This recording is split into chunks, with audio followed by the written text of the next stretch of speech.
Good evening to everyone, and thank you for joining.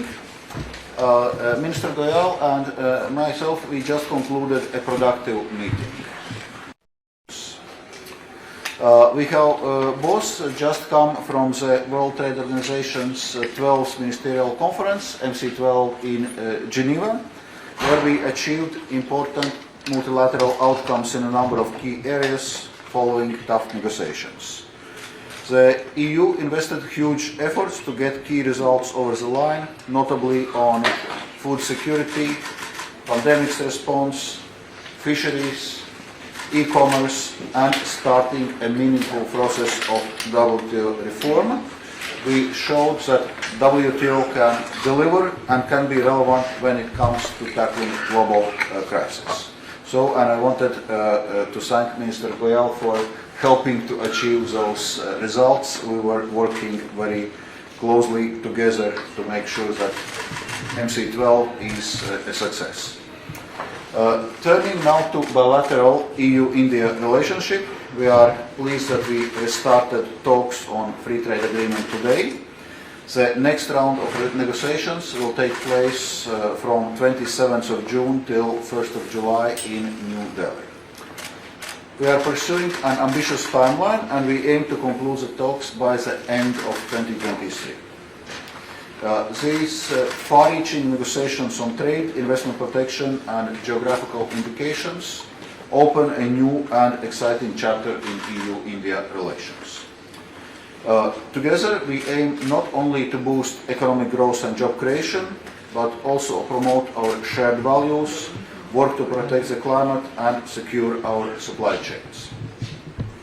Our ultimate goal is to maximize the considerable, yet largely untapped trade and investment potential between EU and India. We are already major trading partners with an annual trade of 120 billion euros.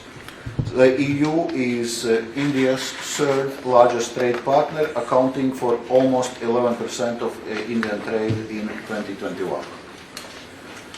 Meanwhile, India is EU's 10th most important trading partner, accounting for over 2% of EU trade in 2021.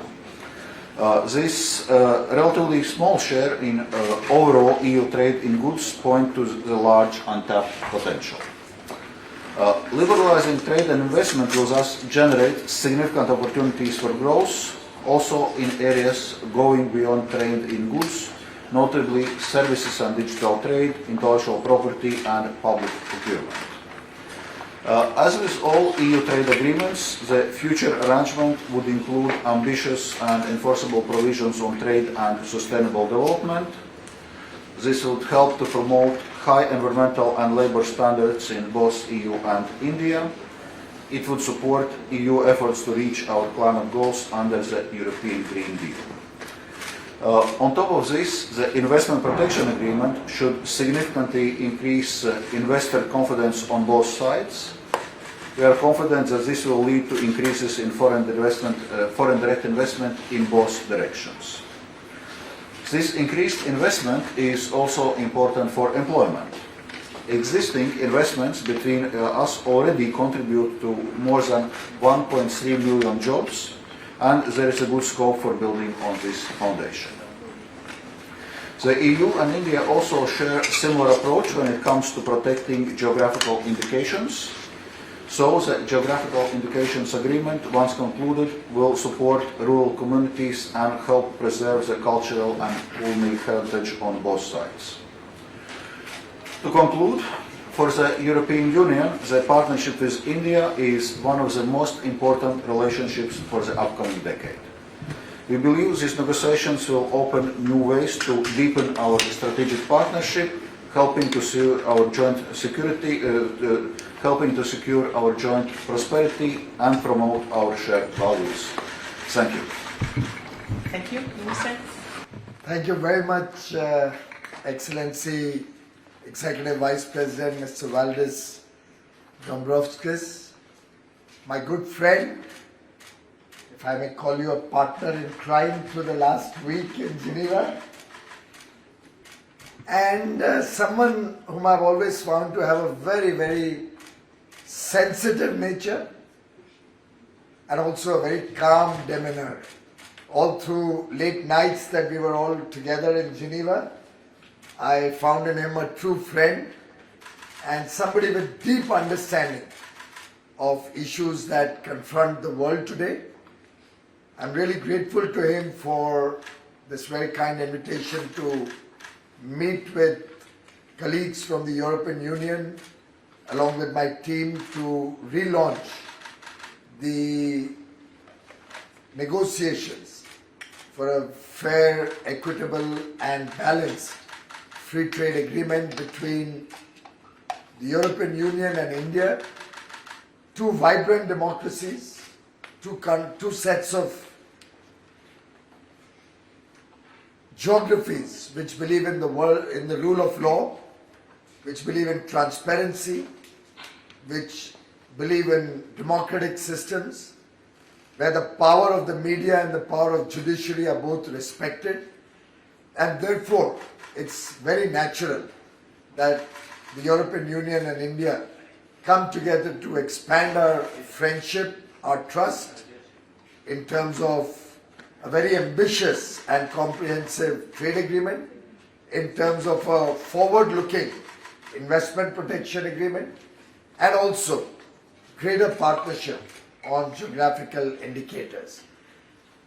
As was rightly pointed out by His Excellency, we've had a series of engagements both at the official level and at our level over the last few months, ever since the announcement of the launch of the EU-India engagement on all three tracks, sometime in May 21 at Porto. We now have teams in place, we have chief negotiators leading very, very competent teams committed to meeting ambitious timelines and putting together a package which would mean good for the people of the European Union and India, which will provide opportunities for businesses in the European Union and India, and will further strengthen the wonderful relations that we have had over 60 years, which we are celebrating in 2022. 60 years of great friendship between the European Union and the European economic framework earlier and India. We've had very good discussions earlier in the day under the leadership of my friend and brother, Excellency Minister Dombrovskis, and I must say that as I get to know him more and as I get to know the teams in the European Union closer, I recognize that this is a partnership that is between two complementary economies, two sets of people who understand each other.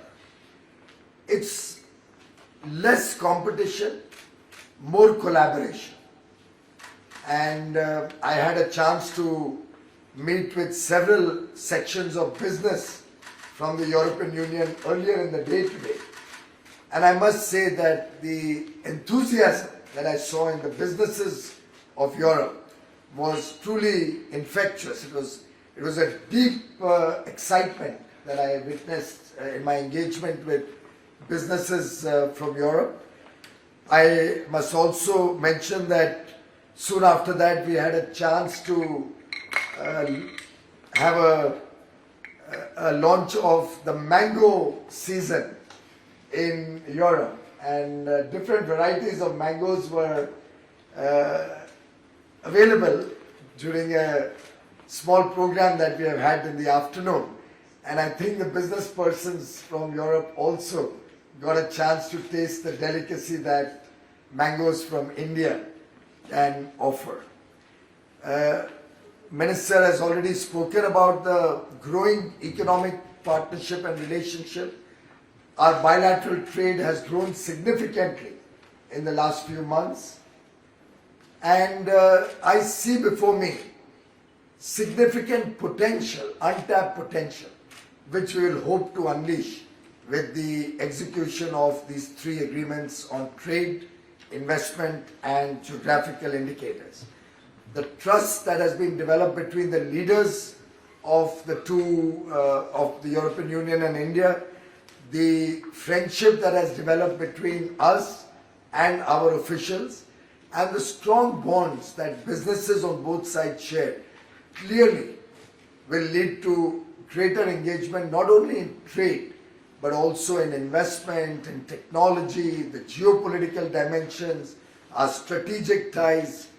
And I believe the fact that we are getting back to the negotiating table with an open mind on all tracks, is reflective of a new India which wishes to engage with the developed world as friends from a position of fairness, and the speed at which we have an ambition to conclude this agreement clearly reflects the bilateral commitment on both sides.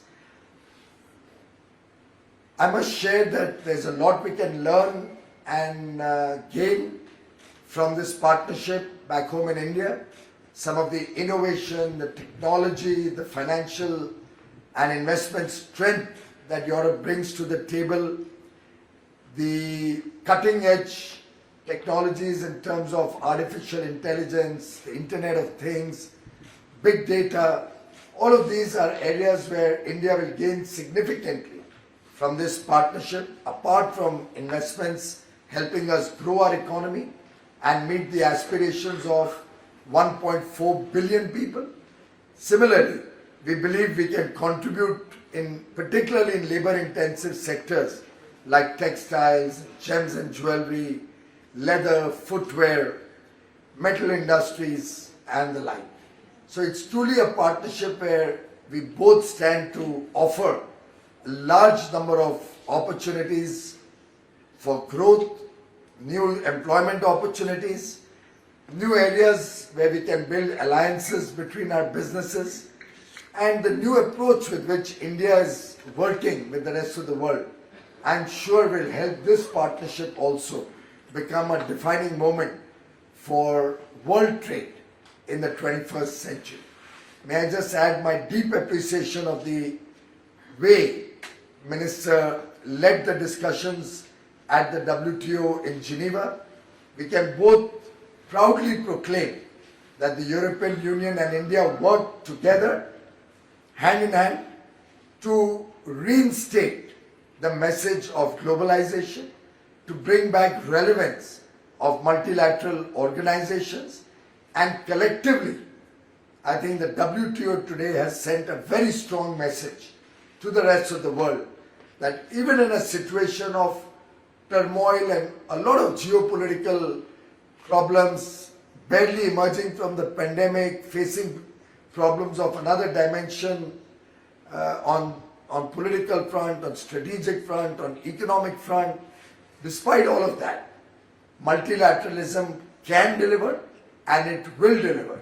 And I'm sure the weight of the very important superpower that the European Union is, the weight of India as a large democracy, the largest democracy in the world, all of this will collectively help us achieve fantastic results, both for the well-being of people of European Union and India and for wider global public good. Thank you very much for your friendship, for your trust, and I do hope we'll be able to deliver some very good results from this partnership. Thank you, Minister. Thank you, VP. Thank you, Minister. We now open the floor for questions. Someone in the room wants to ask? Okay, come and take one. Wine and spirits were two of the key major demands from the EU. What would you be looking at in terms of tariff reduction from India? And two, if you could help us understand on sustainability, what is it that you're looking at based on your other agreements? And for Mr. Goyal, the question is, what are the key demands from the Indian side that you would have? Thanks. Yeah, thank you very much for those questions. We are aiming for ambitious and comprehensive free trade agreement. Also, according to the WTO standards, these kind of agreements have to cover essentially all trade. So there can be some specific exceptions for specific purposes, but broadly speaking, they have to cover essentially all trade. So clearly, it concerns also the sectors which you mentioned, like automotive and wine spirits. Well, we are not, now in position to start specifically negotiating these tariffs versus those tariffs. This was our first discussion in this bilateral format. Our negotiating teams will start more detailed discussions at the end of this month in New Delhi. So this is the work which is still in front of us. As regards sustainability, I would say no modern free trade agreement in the European Union is possible without ambitious trade and sustainable development chapters. So trade and sustainable development chapters typically cover issues related to climate and broader environment, human rights, labor rights, for example, issues related to ratification and implementation of fundamental conventions of International Labour Organization, and a range of other issues. But once again, this is something which we will need to discuss. We are currently undergoing the review of this trade and sustainable development approach in the EU. One conclusion which we are drawing is that there is no one size fits all. So we need to take into account the specificities, starting points of each partner to understand what is meaningful and useful in trade and sustainable development chapter. Thank you. I think I second what Minister has said, and very clearly we are not negotiating in the press briefing the trade deal. And very clearly, India today is not the India of the 90s or what we were 10 or 20 years ago. India today wishes to engage with the world on modern products with high quality standards. India today wants to look at areas where we can gain the most in terms of technology, investment, newer ways of working, learn from each other. And therefore, I think all cards are on the table. And we are coming with an open heart and an open mind. Agreements don't have to always be about gain or pain or demands.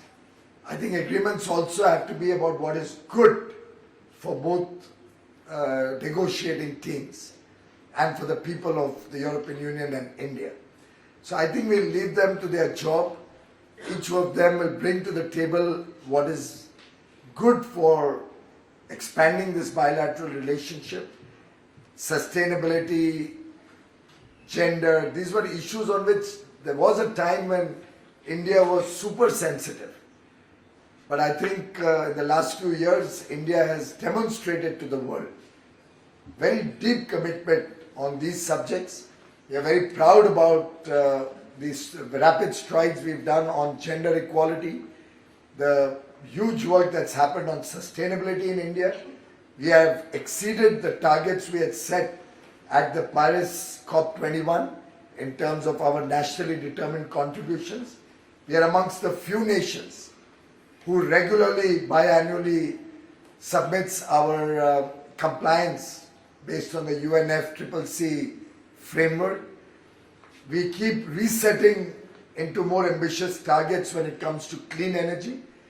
We have launched the hydrogen mission to develop clean energy through the hydrogen route in a very big way, with the hydrogen mission being center stage to our desire to move away from fossil fuels as rapidly as we can. At COP26 in Scotland, Prime Minister Modi announced a net zero ambition. We are looking for technology, we are looking for larger finance, particularly long tenor, low cost finance, to be able to transition much faster. So I think this is an India which is engaging with the rest of the world on all areas with an open mind and with very, very ambitious targets and goals to meet the aspirations of 1.4 billion Indians. Every child, every young boy or girl in India aspires for a better quality of life, more prosperity. And I think our collective effort will be to show him the pathway to that and help the people of India become, really align themselves with the rest of the world. Similarly, I'm sure Europe will stand to gain significantly from areas like fintech, health tech, newer areas where we have made significant progress in India with the wonderful products that come out of India in terms of our ability to meet the needs of Europe, help bring down costs, for example, and make healthcare more affordable in Europe. So different areas where we'll both work with the shared prosperity of the people of EU and India at the core of our negotiation. Thank you. We now have a question from the platform. Yana?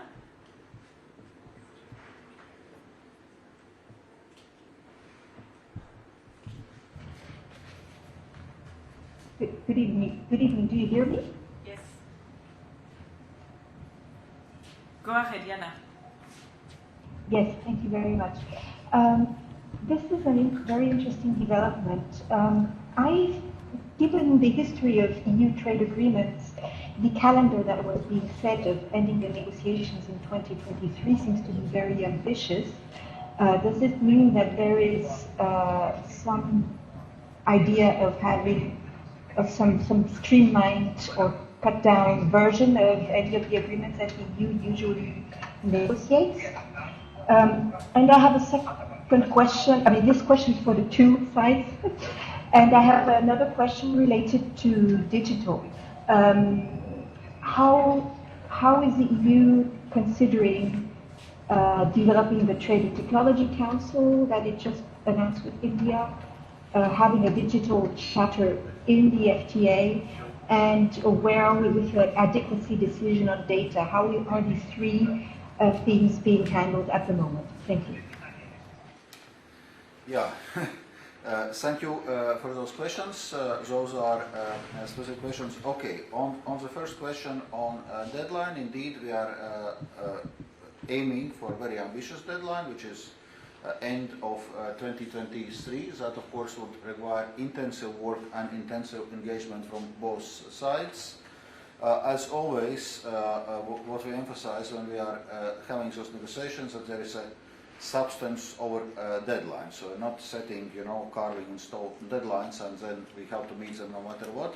We need to see whether we substantially reach the outcomes which we want to reach, and that is what prevails on one or other given a deadline. But in any case, it's something which we need to focus the mind and to know how to structure our work. On Trade and Technology Council, indeed, we touched upon this issue also in today's meeting with Minister Goyal, and we were fully in full agreement that those are two separate work tracks. So here we are negotiating free trade agreement, which we are doing, and the outcome of those negotiations will be or should be the legally binding agreements. Whereas Trade and Technology Council, similarly like EU-US Trade and Technology Council, it's a cooperation platform where we discuss issues related, for example, to global trade challenges, sustainability, resilience of supply chains, when we discuss various technology issues. So in a sense, we are envisaging similar approach with India. Of course, there are specificities which we'll need to take into account, and one such specificity is that with US we are currently not having ongoing negotiations on free trade agreements, whereas with India we just relaunched those negotiations. So correspondingly, there needs to be a clear delineation what is done in a context of negotiating bilateral agreement and what is done in Trade and Technology Council, and that's exactly what we conceptually agreed with the ministers, that we, in a sense, separate those two tracks. As regards our FTA negotiations, indeed, we will be discussing also digital issues. I cannot now prejudge, all the outcomes, all the elements which will be in our agreement. Certainly, cooperation in possible digital chapter is something which we can very much discuss and negotiate, because after all, world is becoming more and more digital. Digital economy becomes ever more important share of economy, also of trade flows, is something which we need to take into account. So when we are discussing trade, it's quite clear we need to discuss also digital. Thank you. Well, I fully endorse what Minister Dombrovskis has said. And clearly, everything is on the table, as I said earlier. And India itself has been making very rapid strides in the digital world. So we would like to engage much more on innovation, on what's happening with IT. In fact, the Indian startup ecosystem is something we are very proud about. We now have over 100 unicorns from India. We're the third largest startups ecosystem in the country. We have done some wonderful work on fintech. Only yesterday we had Minister Vaishnav in Brussels, and one of the agendas that he had was the launch of a digital payments platform in which we are collaborating with probably France. So I think it's an area where India has evolved massively in the last few years. In terms of IT, we are one of the internationally relevant players in our contribution to value and affordable IT systems across the world. And I'm sure both sides will benefit from greater engagement in the digital sphere also. Minister has very rightly pointed out that TTC is a more political and a geostrategic initiative. It is not intended to be an oversight on the trade negotiations. Both stand on their own feet. Both have very different intentions and outcomes. One is more political led, the TTC, and this is more led from the front with trade at the core. So I don't see any contradiction between the two, but both pillars will help strengthen the EU-India partnership, is very clearly the intention. Thank you. Thank you very much, everybody. We have now reached the end of this press point. Thank you. Thank you, friends.